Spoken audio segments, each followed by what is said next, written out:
What's going on, guys? Welcome back to the CharizardMosh channel. My name is Charlie, and today we have a very, very, very special guest on the channel today. It is Joe Zieja. He is the voice of Silver, Bumblebee in the upcoming Transformers War for Cybertron on Netflix, as well as an accomplished author who did a trilogy of books in his spare time. This guy's insane. Joe, how you doing today? I'm good. How are you? Thanks for having me. Hey, not a problem, man. I'm doing fantastic. So let's start out with the whole reason why we're here is I'm a Pokemon Masters YouTuber, and you Cool. voice one of my favorite characters from the main series games, Silver. I How did did. that whole How did that whole thing come about? I get these kind of questions a lot, and it was funny, not to detour too much, but I was talking to Will Rogier, who's a composer. He wrote the score for a lot of different video games, including Mortal Kombat. And I asked him this question, like, how did you end up getting involved in Mortal Kombat? And he had this really cool story about like meeting somebody, and then like a couple of years later, you meet him again. Somebody drops this, and all of a sudden there was an opportunity. Blah blah blah blah blah. Voice acting is almost never like that. Voice acting stories are super boring. A studio sent me an audition. I read for the audition. I went in. It was really like it. So there really wasn't. Studios are always sending me stuff to audition. And like any actor, you book a very small percentage of what you audition for. And so they brought me in. I don't even think it was that long of a session, and yeah, we just kind of knocked it out. Well, I know there's they do have a few of the like phrases in the game that keep popping up when the character's on screen while they're talking in text dialogue. Was there a lot of direction that they gave you, or did they sort of just let you develop the voice yourself and sort of come up with everything?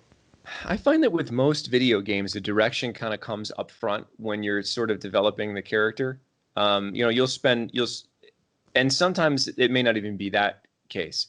They may be like, "Hey, we love what you did in your audition. Just give me two takes of each line. Here we go." So it really depends on the project. It depends on the director. In this case, I don't particularly remember exactly. I don't know that there was a lot of direction, but I could be totally wrong. I don't remember. It was quite a while ago. Mm-hmm. Yeah, because usually these things take place like a year or two before the actual game even comes out. Yeah, yeah. Actually, I might be able to. I might be able to tell you exactly when I auditioned or when I booked it. Uh, it was let's see, December of 2019. Oh wow, okay. And then the game came out uh, not too long after that actually. Not too long ago. Yeah. Yeah, that's crazy, man. And so, on top of voicing Silver, which has Pokemon been like a fandom of yours for a while, or is it something that this sort of just fell into your lap? Do you mean like have I been a fan of Pokemon? Yeah, yeah, yeah. I played Pokemon Blue on Game Boy when I was a kid.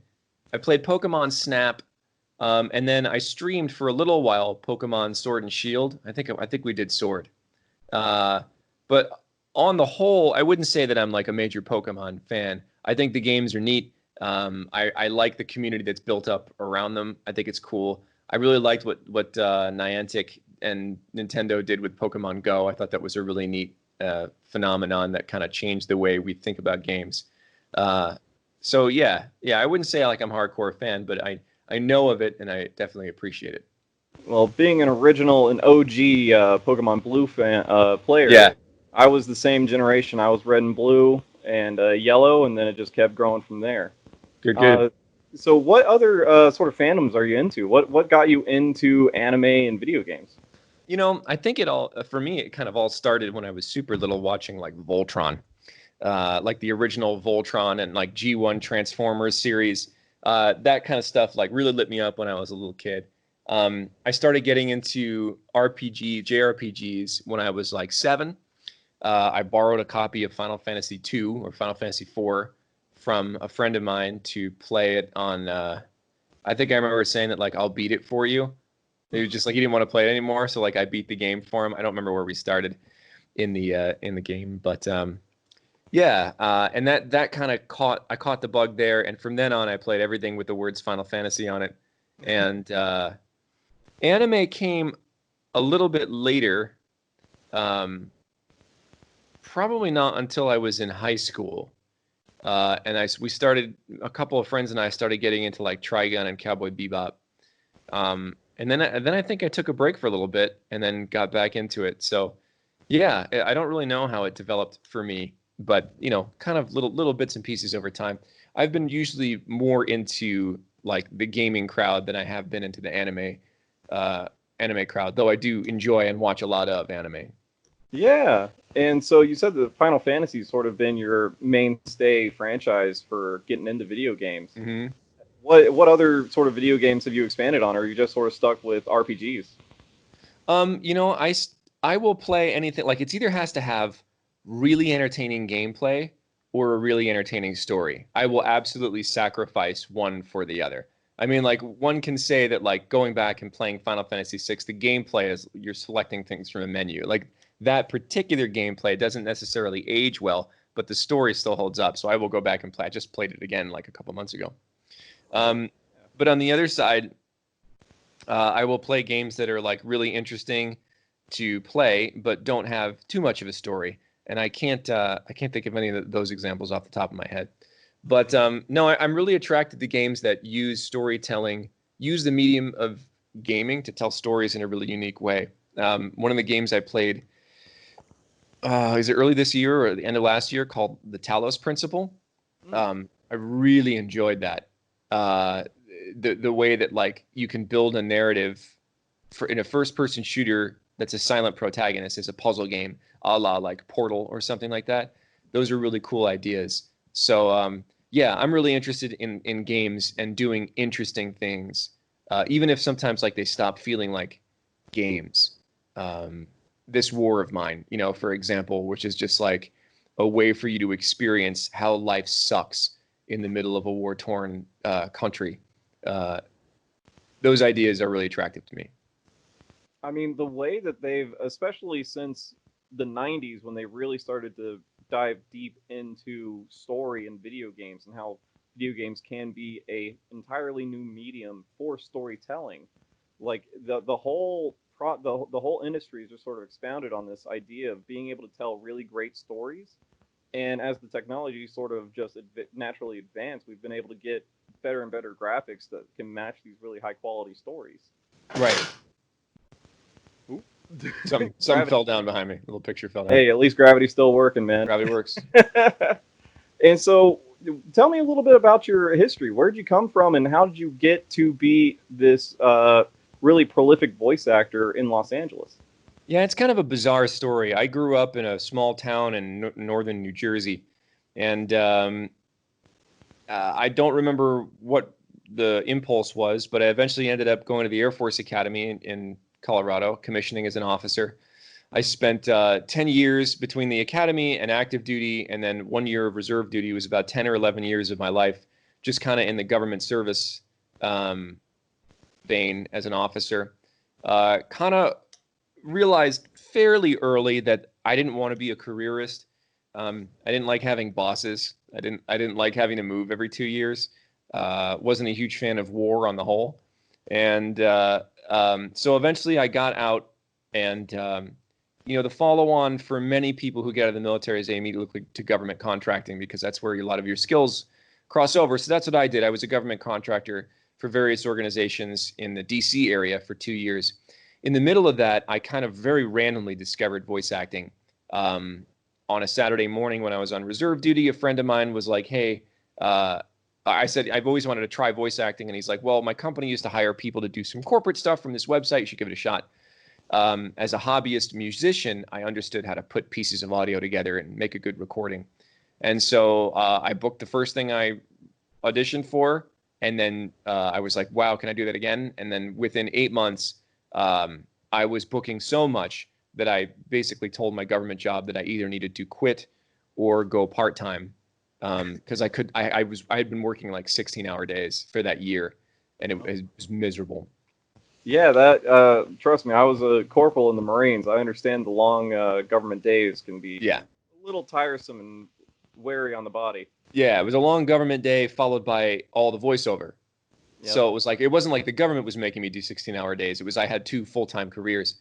And so eventually they were like, okay, well, we'll go part-time, and then you can phase out, which was really gracious because that was like a new endeavor for me. It didn't really feel as stable as it actually was, because it was all new. So yeah, in 2014, I finally quit everything and just was a full-time voice actor. And then a year later, I moved out to Los Angeles to hunt the big game. So like games, animation, and stuff like that. That's what I came out to LA for, because you really can't do that from anywhere else. Mm-hmm. Yeah. Well, what was you said like there's this big transition period where you were starting to book more and more stuff and realize that this new what it was essentially like a hobby sort of just became this full-time gig. What was sort of the first real job that you realized, wow, this is actually going to become a thing for me? There wasn't one job, because at that point I was doing lots of little jobs. So it's not like you get handed like one big check and it's like, oh man, I can make a living off of this. It just kind of became like the more and more I was looking at how much I was booking, talking, like I made a couple of contacts in the industry who I kind of would check in with every once in a while and be like, is this like a real career? Like people do this for a living? Like can I quit my job? And just getting some advice from some important integral people. I found myself a manager, I think, a year and a half to 2 years into my career, and she really helped me because I was booking so much and didn't know what I was doing. She kind of helped me, like, no, that's a commercial. This is a promo. Here's the difference. It was like there were a lot of really basic ideas about voice acting that I didn't understand that she really helped me with. So yeah, it was a very gradual. It was a very gradual thing. And while you're developing this whole sort of voiceover career, you're also having fun being a musician and doing like on your personal YouTube channel, you do all these crazy personal original music and these awesome little covers that you do. Like the one you just did for the Cowboy Bebop was really really good. Oh, thanks. Yeah, And music is my first love for sure. Um, yeah, I think if there's one thing that like, they say you measure the things that bring you joy, that like when you do them, time just like vanishes. Music is that thing for me. Like if I could spend like 4 or 5 hours remixing a piece of music or making a piece of music, and time just flies. So yeah, music is definitely my first love.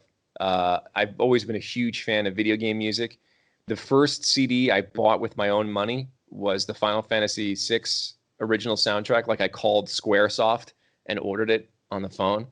oh, wow. Um, and yeah, so then I fell in with the Overclock Remix crew, who basically just like makes awesome music out of video game music, and eventually Materia Collective. And yeah, those folks remain some of my best friends. So yeah, it's I love music. I love it a lot.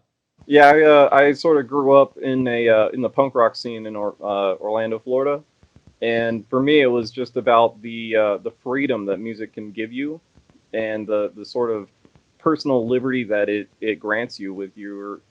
I mean, it just sort of transplants you into a whole nother state of mind, a whole nother world. Yeah, all art is storytelling in one way or another, and music is no different. Hmm. And so you've also developed this really a passion for parkour. Did that start while you were in the Air Force? No, I mean, I always looked at parkour. I mean, I always like to climb and jump and bounce and flip when I can. Like those things were always attractive to me. Um, I first became aware of parkour probably in like 2009, and I was stationed in Germany at that point and couldn't find a community, like an English-speaking community, because I mean, I could speak some German, but I was certainly not fluent. I couldn't find a community that I could do it with, and it wasn't until 2013 my wife bought me like for my birthday a gift certificate, like one intro class at a parkour gym in Virginia, and I was hooked, and I've been doing it ever since. And so, among like your military career, being busy with that, being busy with your voiceover career, and making music in your part-time sort of free time, you've also developed the whole trilogy of books, the Epic Mhm. Failure series. Like, how did this whole thing come about? Writing for me was always the thing that was. I've been writing since I was like 10 years old.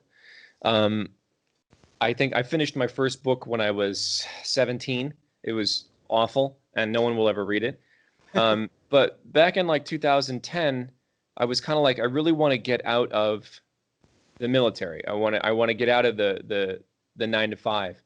And so I really thought that writing could be that thing. You know, I wanted to publish books and kind of quit everything and just be a full-time author. It didn't quite work out that way. I ended up discovering voice acting, and that took off.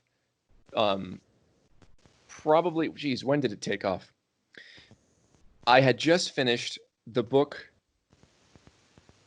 that got me my agent, although it was never published. And then I didn't sell the first book, Mechanical Failure, until 2015. And then so like when I sold the first book, and we pretty much knew it was going to be a trilogy right away. And so that just kind of became a thing. I actually wrote the books quite fast. The second book was done before I had the contract for it, and I handed it over the same day to the editor. And then, yeah, it just kind of became a waiting game for the publishing process to work out. The books were done, and so I released them in 2016, 17, and 19 for books 1, 2, and 3, respectively. And yeah, it just became like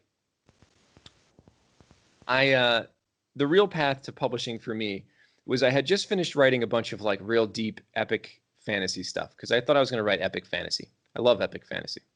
And like I had just finished writing this 250,000 word tome, which is gigantic. And it just like, it was like pulling teeth. I didn't really enjoy writing it. I knew it wasn't a very good book.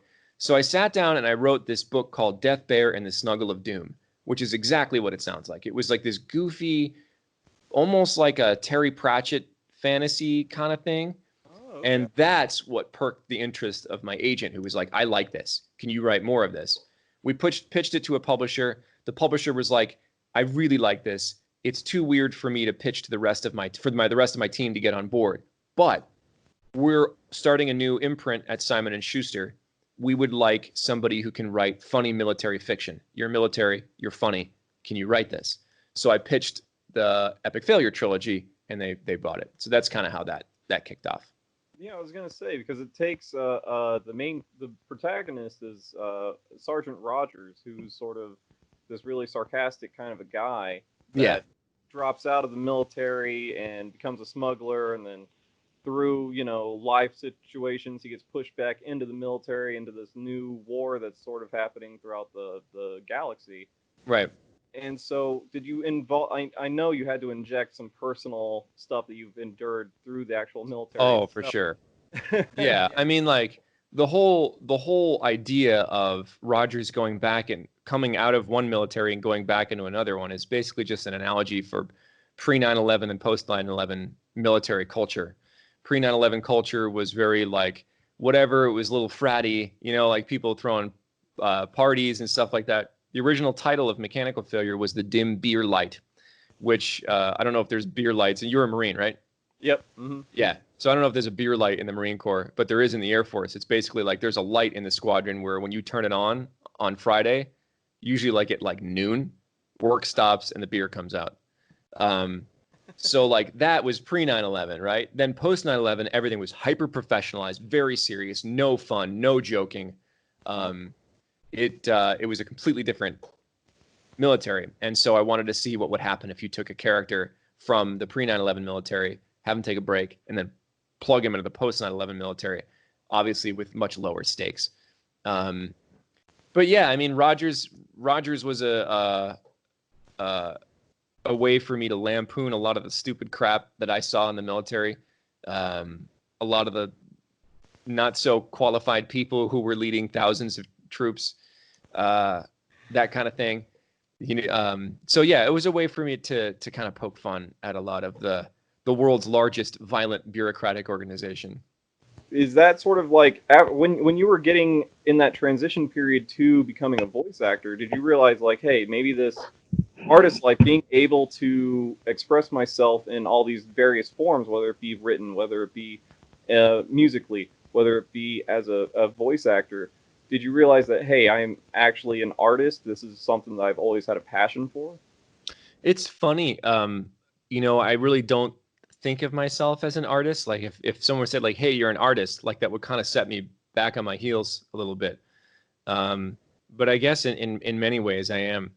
Uh, you know, the drive for me wasn't so much to like express myself as it was to tell great stories. And I think that stories are the way, and have been since like the very beginning of time, how humanity connects with each other, how we can learn about each other, how we can talk about things that we can't really talk about, because all art is a metaphor for stuff that like we don't have the language to describe. And so for me, it wasn't so much about self-expression as it was telling those stories, whether I was helping to tell somebody else's in the case of being an actor, or telling my own in the case of an author. Man, that brings up a really good question. Where do what when you're auditioning for roles now, do you have the ability to be able to like pick and choose based on whether you know it's a good story or not? It's really difficult to tell how good a game is going to be from the audition sides. There are many projects I've been involved in that I didn't know how cool they were until they came out.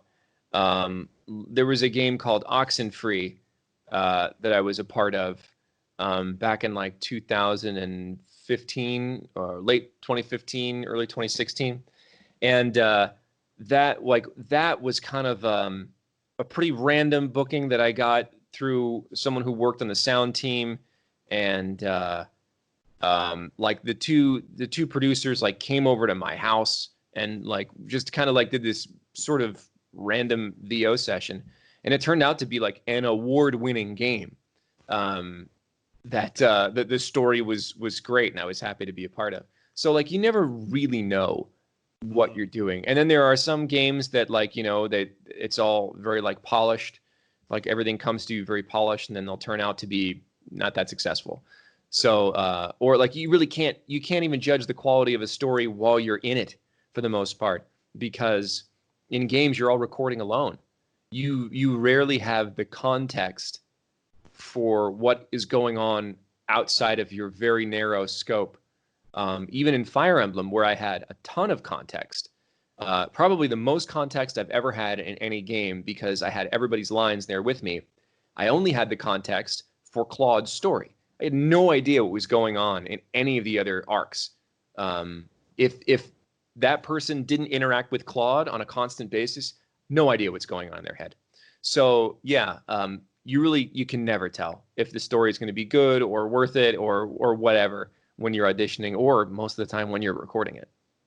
Oh wow, that's crazy. But there are some especially like IPs that are well known that you just sort of probably just actually just want to do because you said you were a an early fan of like Transformers from back in the day. Hmm. So when the role of Bumblebee came across your desk, did that sort of was like an immediate jump for it? Yeah. So most things for any high profile project are um, disguised. So I mean, I had an idea of what it was, but like I didn't know I was auditioning for Bumblebee until like I got the part. So and in some cases that obfuscation can hinder an actor's performance. I understand that producers, production companies want to keep their game under wraps, and actors have done a terrible job of keeping stuff secret. Um, so like it's kind of on us.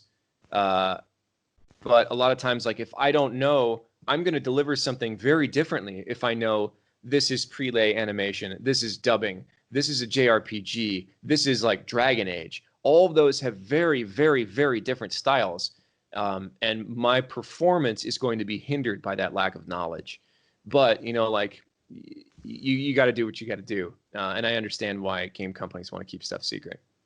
Yeah, absolutely, absolutely. And so I'm kind of like interested to find out like once you realize that it was Bumblebee because Bumblebee's been voiced in other animations and cartoons before and other video games.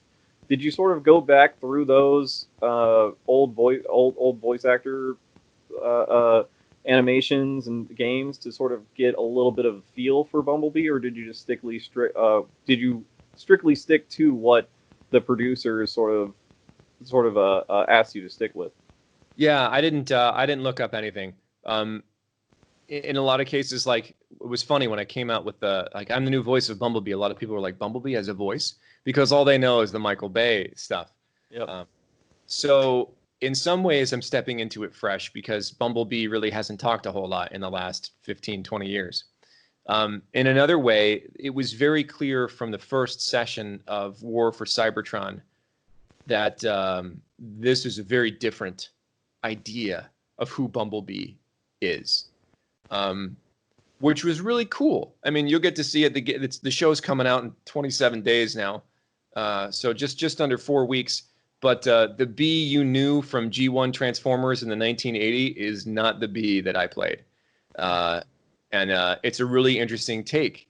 It's a really interesting take on the character. Some fans have made some very interesting observations about the artwork for Bumblebee, about like what is or what is not on his chest, and it's really interesting to see how Bumblebee developed as a character through this series. I was gonna say, just from the trailer alone, he seems like a much more serious, almost like a war vet already at the beginning of the series. Yeah, this is not your happy-go-lucky Transformers series. It's not. It's just not. And so you've seen a lot of stuff in the Air Force, and did that sort of add some fuel to the fire of coming up with a voice for Bumblebee and the attitude? In some ways it did. You know, there's always this struggle between displaying, like, I mean, you know, kind of portraying the way that actual real military people talk and the way that Hollywood real military people talk. You know, like I always ask, because, you know, every once in a while I'll be like a pilot on a radio, right? And they'll be like, do you want me to talk like a real pilot on the radio, or do you want me to talk like a Hollywood pilot on the radio? Because real pilots on the radio are like, one bandit, 5 clicks, splash 1 MiG, got him. He's on my, like, it's not like, oh my God, oh my God. Like, pilots don't do that. So in many ways, I have to suppress the idea of like what real military people sound like on the radio or in person. But, you know, I can't say that it didn't inform the Bumblebee performance. So you voiced Star Fox, Fox McCloud. Mm-hmm. He was also voiced by Mike West in the Mhm. actual game. You played him in the animated short film. Mm-hmm. Did you was it easier or harder discovering the voice for Star Fox, Fox McCloud, knowing that it's based off of Mike West's performance? You know, that was kind of interesting. It's funny. The same person that directed me for that short is the director for Transformers. Oh, yeah. That's crazy. So what he wanted for Fox, even though it was coming out in conjunction with a game, and you assumed a continuity of character, the way he described what he wanted in the short was he wanted Fox but with teeth. So if you hear the performance, it's basically like, yeah, I'm going for a Mike West feel, but I'm going for something that's a little bit more grounded, a little bit more gritty, a little bit more I'm blowing stuff up in an airplane and lives are at stake kind of thing. Now it's not like Bumblebee, but it's definitely not as bright as West's Fox. Okay. And that was on purpose. Okay, yeah. It definitely sounds like that in the actual animated short, which people can find on YouTube. It's all over the place. When it comes to these sort of iconic characters, do you get a little bit like is a little bit like a, hey, you know what, I'm Star Fox. Hey, you know what, I'm Bumblebee. Do you get something like that, or is it sort of do you try to stay as humble as possible while you're performing these things? I think so. I stay humble as much as whatever that means. But I used to talk about this in music, right? Like, you have to have a split in your mind that when you're not on stage, you're not perfect. You need work. You need to go and put in the work. As soon as those lights come on, as soon as the microphone goes on, as soon as they say take one, you are the best thing that's ever come to voiceover, or you are the best thing that's ever come to music. you can't let all that garbage get in the way, but you also can't let all like the idea that like, okay, you're Bumblebee, that means you get to sit back and do not like, no, I have to work at what I do every single day. When I'm not behind the mic in a gig, I consider myself to be like a crap voice actor. Like I've got work to do. And it was the same way when I played music. Like until I'm performing in front of somebody, I'm worthless. And I don't mean that in like a self-demeaning, like you need to beat yourself up kind of way. It's just like there's two different versions of your mentality, and one of them is when you're on the job, and one of them is when you're practicing. Okay, and I really like this to be a podcast for up and coming voice actors, because a lot of the times, I mean, you said it before, you only book a fraction of the stuff that you actually audition for. What are some of the best sort of advice that you can give to up and coming voice actors who are still struggling to find the roles that they're really looking for? So for me, and again, like my career was built. I haven't met anybody who built a career like I did, in the way that I did, with the timing that I did. So like take what I say with a grain of salt, because you can pick any 5 actors out of a crowd, and none of them will have the same career path. But for me, my goal was to audition for absolutely everything I could find, to be constantly working on making my audio sound better, making my reads sound more relatable, studying what I booked and what I didn't book, and trying to figure out why. There were times when I was auditioning between 80 and 100 times a day. That's a lot. I've done over 30,000 auditions in the last 7 years. So my advice is basically like, go do everything. One of the things that irritates me to no end when I'm talking to like people who are like aspiring voice actors is they're like, oh yeah, I'm starting to think about maybe finding someone to get my demo. I'm starting to think about maybe finding. I've got to figure out when I'm going to make the decision on. I don't know that I'm ready yet. Just freaking go do it. Like you're not going to burn any bridges by giving somebody a crappy read. You won't have the opportunity to really disappoint anybody for many years, right? Like all the people that you're going to talk to, you're going to audition for when you're starting out, they're not Steven Spielberg. So like don't treat it that way. Just do everything you can, as often as you can do it. And there's something about that whole 10,000 hour rule of like, how are you going to acquire those 10,000 hours? Because nobody is an overnight success. Like people think that my career happened fast. I worked 16-hour days every freaking day for like a year and a half, just doing voiceover. That's a lot of hours. So you gotta put in the time, and you gotta figure out where to put it. That's what I'd say. Man, that's awesome. And my last question for you is, are there any characters or in both animation or video games that you really would like to voice in the future, or have you pretty much covered the gambit? Because you're covering some pretty prolific guys here, some really legendary characters. Yeah, it's I've had a nice run of it. I'd love to be on the main cast of a Persona game. I think they tell really cool stories, and that's really fun. I like Persona as a series. I'd really like to be like the main dude in a Naughty Dog story. I love the way that Naughty Dog A takes care of their actors, B tells stories.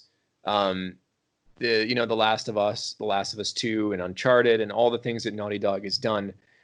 They've been exceptional leaps in the idea of video games as stories, pushing the envelope as to like different kinds of narratives. I would love to work for them, and of course I'd love to be one of the main cast in a Final Fantasy game. That'd be neat. But yeah, there's still a ground yet to conquer for me, for sure. All right, man, and that just keeps you hungry for more. That's it. All right, well, thank you so much to Joe. Go ahead and let everybody know where they can find you. What's your Twitter, the YouTube, all that sort of fun stuff? Not many Joe Ziejas out there, so you just type that name into Google, and you're gonna find pretty much everything. Like YouTube / Joe Zieja, Twitter / Joe Zieja. That's where you can find me. Awesome, man. Thank you so much to Joe Zieja for doing this interview. Thank you guys so much for checking it out. Make sure you hit the like button, subscribe if you have not already, so you never miss out on any of my daily uploads. And we'll see you guys in the next video.